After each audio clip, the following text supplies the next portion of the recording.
Ես Անին Համբարձումյանն եմ։ Ես Մարիամ Գալակյանն եմ։ Ես Աստղիկ Գաբյանն եմ։ Ես Վիկտորիա Զարդարյանն եմ, ես Հիվա Քիշարյանն։ Եվ մենք այսօր կներկայացնենք ծխախոտյա կողմից ներքերի ազդեցությունը մարդու օրգանիզմին։ Աստղիկ ջան, դու մի քիչ ես տուն կանի, որտեղ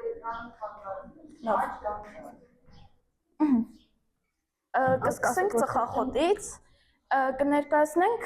թե ինչու են ծխելու սկսելու հիմնական պատճառները։ Ծխելու մասին կան բազմաթիվ կարծրատիպեր եւ միֆեր, եւ դրանք հիմնականում շատ վտանգավոր են մարդկանց առողջության համար։ Ամենատարածված միֆը այն է, թե ծխելը օգնում է հաղթահարել սթրեսը, մինչդեռ իրականում նիկոտինը ուղղակի թեթևացնում է հենց կախվածությունից առաջացած տագնապը եւ զուգահեռ վնասում է սիրտը եւ թոքերը։ Մյուս վտանգավոր միֆը այն է, թե էլեկտրական ծխախոտները կամ վեյփերը չեն վնասում մարդու օրգանիզմը, բայց դրանք առաջացնում են հուշ կախվածություն եւ վնասում են մարդու օրգանիզմը։ Շատերը կարծում են, թե ծխելը վերահսկում է քաշը կամ հաղորդում է հասունություն, բայց դա ընդամենը գովազդային հնարք է, որը թաքցնում է արտաքին տեսքի վաղաժամ փոփոխություններ։ Նույնիսկ 1-2 անգամ փորձելը կարող է բերել արագ կախվածության։ Ծխելը դա ոչ թե վատ սովորություն է, այլ հիվանդագին կախվածություն։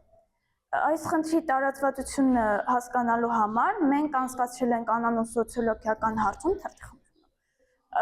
որին մասնակցել են մեր միջին եւ ավագ դպրոցների 73 աշակերտ, այն նպատակով թե պարզենք ինչ պատանիների շրջանում ինչպեսին է վերաբերմունքը այս ամենի նկատմամբ։ Մեր հետազոտությունը ուրախալի արդյունքներ ցույց տվեց։ Հարցվածների ճնշող մեծամասնությունը 81%-ը չի ծխում։ Այնուամենայնիվ մտահոգիչ չէ, որ ծխողների շրջանում առաջին փորձերը եղել են մինչև 14 տարեկան։ Աստղ մի քիչ։ Եկեք ես այս կողմ գամ։ Հետաքրքրասիրության կամ գեների ազդեցության։ Այստեղ ցույց են տալիս ծխողների քանակը, առաջին փորձերը ու թե մեծամասնության կարծիքով ինչի պատճառով են մարդիկ սկսում ծխել։ Ծխող մարդիկ միջինում կորցնում են 10 տարեկան, քանի որ ծխախոտը իր մեջ պարունակում է բազմաթիվ թունավոր նյութեր։ Մենք դրանցից առանձնացրել ենք 5-ը, կարծում եմ ամենաճանաչվածը դա նիկոտինն է, այն գլխուղեղին հասնում է ընդամենը 7 վայրկյանում եւ դա է այն հիմնական նյութը, որը առաջացնում է կախվածություն։ Ավելացնում են ամոնիակը, որը որ ավելի է ուժեղացնում նիկոտինի կլանիչ ազդեցությունը, եւ կադմիումը, դա թունավոր ծանր մետաղը, որը կուտակվում է երիկամներում եւ լյարդում։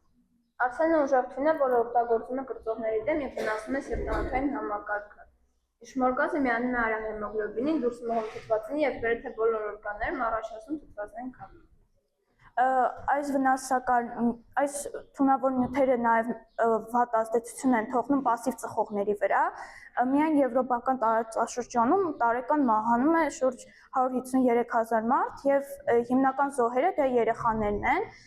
քանի որ նրանց օրգանիզմը դեռ նոր է ձևավորվում եւ նրանք չունեն պաշտպանիչ ռեֆլեքսներ թույներից պաշտպանվելու համար, դրա համար նույնիսկ մաքուր օդի շուրջ չի կարելի ծխել երեխայի ներկայությամբ, քանի որ արտաշնչած գազը միևնույն է թունավորում է նրանց օրգանիզմը։ Վտանգը սպառնում է նաև դեռ չծնված երեխաներին։ Ծխող հողի կնոջ պտուղը թթվածնի փոխարեն ստանում է շմորգազոխագեցածարուն, ինչը հաճախ բերում է քաշի պակասի եւ անսպասելի մահվան ռիսկի։ Մեր նախագծի վերջնական կոչն է չդառնալ վնասակար սովորությունների տարածման օրինակ, պահպանել մեր կրթահամարերի 81% առողջ մեծամասնություն եւ սեփական վարքագծով նպաստել առողջ ապագային։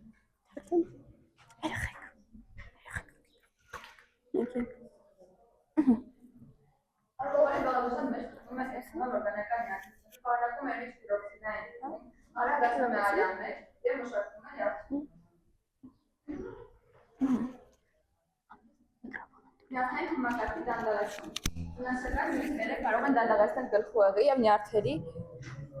եւ նյարդերի աշխատանքը։ Եվ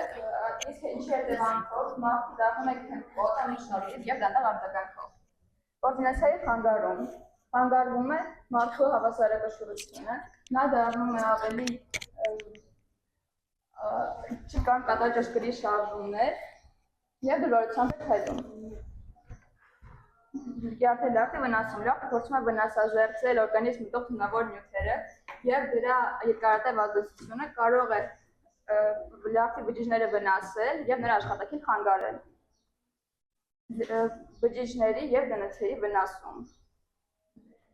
Որոշ վնասակար նյութեր կարող են վնասել բջիջների կառուցվածքը եւ դնթ-ն, ինչի հետևանքով բջիջների աշխատանքը ավելի է խանգարվում եւ առաջացումն ավելի սխալ է լինում։ Սպիրտային խմիչքները ընդունելիս ալկոհոլը ներծծվում է ստամոքսահարքային համակարգում եւ դրա կոնցենտրացիան արյան մեջ աստիճանաբար բարձրանում է։ Միանգամյա օգտագործման դեպքում առավելագույն մակարդակին հասնելով մոտավորապես երկրորդ ժամում։ Ալկոհոլի 10%-ն օրգանիզմից արտազատվում է թոքերի, երիկամների եւ մաշկի միջոցով անփոփոխ ձևով, մնացած քանակությունը դանդաղ օքսիդանում է հատուկ ֆերմենտներով։ Հետազոտման ժամանակակից մեթոդներով հաստատված է, որ միանգամյա ալկոհոլ ընդունելիս առողջ մարդու օրգանիզմում հետքերը պահպանվում են մինչև 2 շաբաթ, չնայած այն առումից անհետանում է 4-5 ժամ անց։ Ալկոհոլի ամենամեծ կոնցենտրացիան սկզբնական շրջանում նկատվում է լյարդում եւ մկաններում, այնուհետեւ այն թափանցում է նյարդային համակարգ, նախ ենթակեղևային բաժիններ եւ ուղեղիկ, ապա գլխուղեղի կեղև, որ ամենաերկարն է պահպանվում։ Ալկոհոլի հարբեցման տեսակները լինում են 3 աստիճան է լինում, թեթև, միջին եւ ծանր։ Ալկոհոլի քայքայման մեջ հիմնականում մասնակցում են 2 ֆերմենտներ։ Առաջինը ալկոհոլ դեհիդրոգենազ, սա արյան մեջ վերածում է ացետալդեհիդի, ացետալդեհիդը դա թունավոր նյութ է, որը կարող է առաջացնել տհաճ զգացմունքներ, դրանցից են օրինակ դեմքի կարմրությունը, սրտխառնոց, գլխացավ, գլխապտույտ ու թուլություն։ Երկրորդը ալդեհիդ դեհիդրոգենազն է, սա ացետալդեհիդը վերածում է ավելի քիչ վտանգավոր նյութի ացետատի, որը օրգանիզմում կարող է վերածվել կամ օգտագործվել, եթե ալդհ2-ը դա ֆերմենտը վատ է աշխատում, ուրեմն ացետալդեհիդը կուտակվում է եւ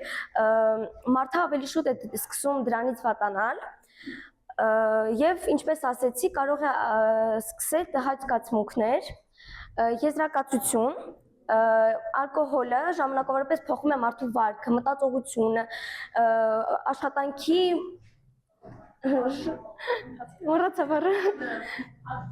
ակտիվությունը, քիչ քանակությամբ կարող է թվալ, որ ալկոհոլը թույլ է, այո, դա այդպես է, բայց մեծ քանակներով կարող է դառնալ վնասակար եւ կարող է օրգանիզմում եւ կարող է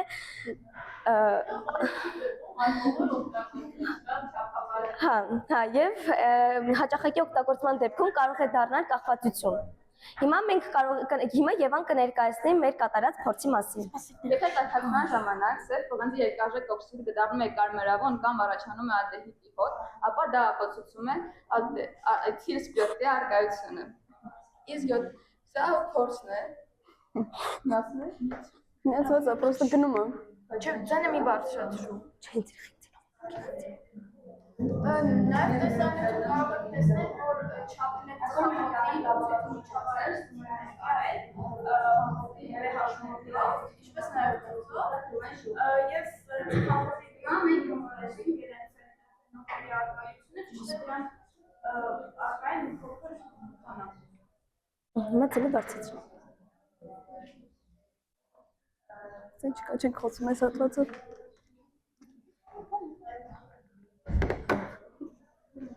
Չխոսում ենք, այս հատվածը չէ։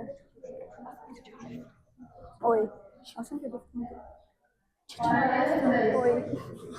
աստը, դուք փոքր։ Ահա, մի վայրկյան։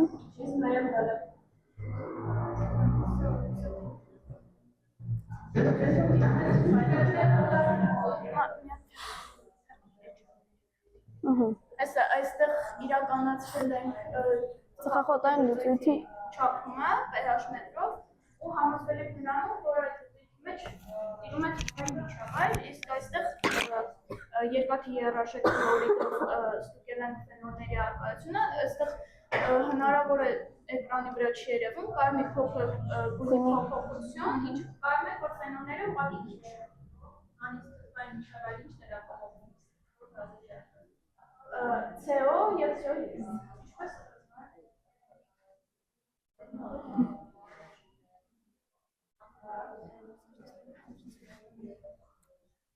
Ճամփորդությունը։ Ճամփորդությունը։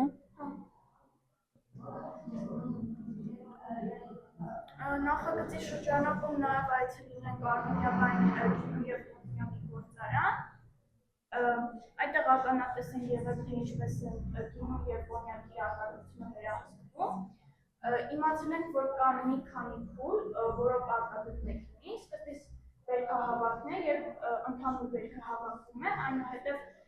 մշակումը, հետո խմորումը, այնուհետեւ շշալցումը, որտեղ արդեն գինին դասում է շշերի մեջ։ Նաև այցելել ենք մեր դպրոցի գինեգործության դպրոց, այնտեղ նույնպես տեսել ենք, թե ինչպես են պահում գինին եւ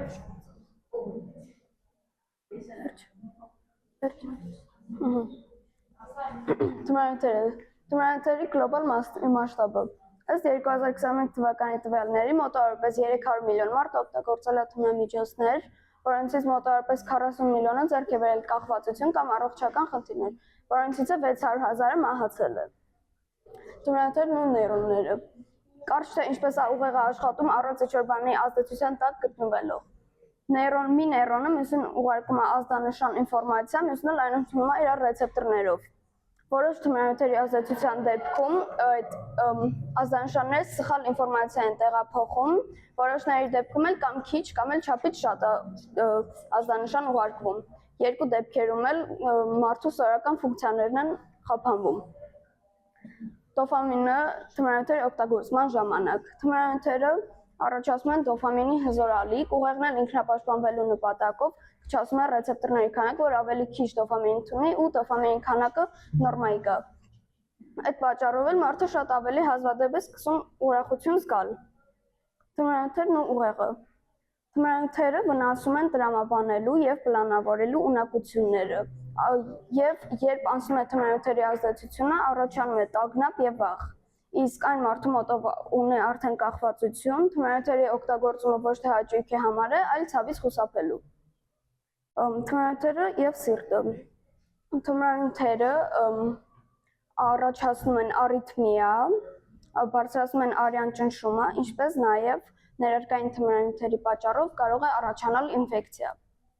Թմրանյութերը նաեւ թանձրացնում են արյունը, ինչը կարող է առաջացնել թրոմբ, ինչն է կարող է հանգեցնել մահացու հետևանքների։ Մարդու կարողությունները գերազանցելու տեղահաբերին հաճախ անվանում են դոպինգ։ Դրանք հիմնականում ներկայացվում են որպես մարդու սահմանները գերազանցելու միջոց, բայց իրականում դրանք ապակայունացնում են օրգանիզմը եւ վնասում են արյան շրջանառությունը։ Մի օրինակը Թայլեր Համիլթոնի պատմությունը, ինքը հեծանվորդ էր, ով հաղթել էր օլիմպիական խաղերում, բայց ապագայում առաջացել էին խնդիրներ հենց դոպինգի հետ կապված։ Հետո ապագայում ինքը գիրք է գրել, որտեղ պատմել է ու խոստովանել է ամեն ինչ սկսվել էր նրանից, որ իր թմի բժիշկը իրեն առաջարկել է կարմիր դեղահապ ավելի արագ վերականգնվելու համար։ Դրանից իր մոտ առաջացել է կախվածություն, ինչից հետո նա անցել է արդեն ներերակային թմրանյութերին, հետո իր օրգանիզմը սկսել է կտրուկ թուլանալ, հետո էլ առաջացել է դեպրեսիա, անքնություն, անհանգստություն եւ նույնիսկ ինքնասպանության մտքեր։ Հոգեբանական աջակցությունն ու մասնագիտական միջամտությունը կարող են ու արդեն փրկել են կյանքեր։ Ու որպես եզրակացություն, սա մեր նկարներն են, թմրանյութերը ժամանակավորապես փոխում են օրգանիզմի աշխատանքը, ազդելով մտածողության, զգացմունքների եւ մարդու բնական ֆունկցիաների վրա։ Դրանց ազդեցությունը սկզբում կարող է հաճելի թվալ, բայց երկարատև օգտագործումը կարող է հանգեցնել կախվածության, առողջական խնդիրների եւ նույնիսկ կյանքի համար վտանգավոր հետևանքների։ Դրա համար պետք է իմանալ դրանց ազդեցությունների մասին եւ անհրաժեշտության դեպքում դիմել մասնագիտական օգնության։ Աղբյուրները։ Շնորհակալություն։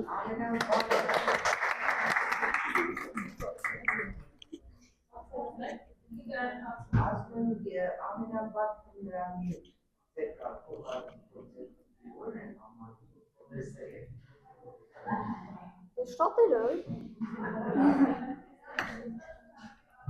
կոկային հենց էլ ադրասում կոկային կամ մարիխուանա կարող է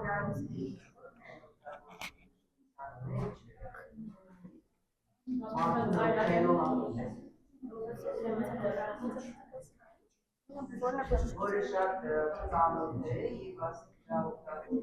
մորֆին, մորֆինը մորֆին Երեխեքից որ ասում եք, որ ասում եք իրականացել ենք լավագույն պայմաններում անալիզ, խոսքը վերաբերում է Որակականի։ բացատրեք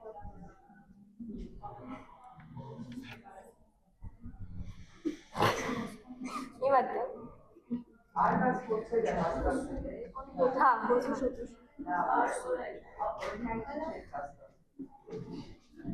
Вот это спиртна. Это спирտելա։ Էլի մենք փորձ արել, յոդոֆորմի փորձել ենք արել, որ աստիճանաբար բացվում է իր ակույնը, բյուրեղային հսկվածք է առաջանում։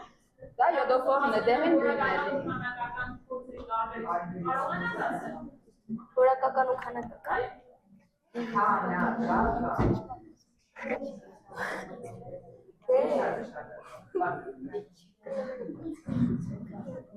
Մարիաման յասնիկ կարող պատասխանել նա, ինչ տարբերություններ են որակական և քանակական։ Կայքի տարբերություն։ Պաշտպանության ժամանակ ծնողների կարծիքով TikTok-ը ավելի ավելացնում երեխաների առողջությանը, քան ծխախոտը։ Համաձայն եք։ Չէ, երեխաների չնայեն TikTok, հավանաբար չեն։ Բայց մենք Ասենք այդ ծնողը բերեց հաստատ ինքը իր վրա, որ ինքը շատ բաղուց ծխում է և ոչ մի առողջական խնդիր չունի։ Այդ դեպքում օրինակ ոնց կպատասխանեք այդ Ծխելը ուրիշ վնասակար բան է, հատկություններ ունի, TikTok նայելն էլ ուրիշ Դոֆամին է ստանում TikTok-ից, բայց որոշ չափով է պետք է օգտագործել, նաև ոչ մի ժամից 2 ժամից ավել։ Իսկ ծխախոտը ինքը ավելի վնասակար է դառնում օրգանիզմի համար։ Չափի մեջ։ չէ, ես լավ զգուշություն եմ։ որպես ես մի բան ասեմ, ասեցիք մոհնեմ, ուսումնասիրել որաստիկը TikTok-ում հիմնականում սովորում են, նույնիսկ գիտար նվագելու որոշակի այնպես կապացությունը չունի, չանում է TikTok-ը սովորելու համար։ Ես մանու, կարող է ինքը չանի, բայց ասենք ունենալ կապցիկ, երների եւ այլ սոցիոլոգիական հարցեր եւ այլն։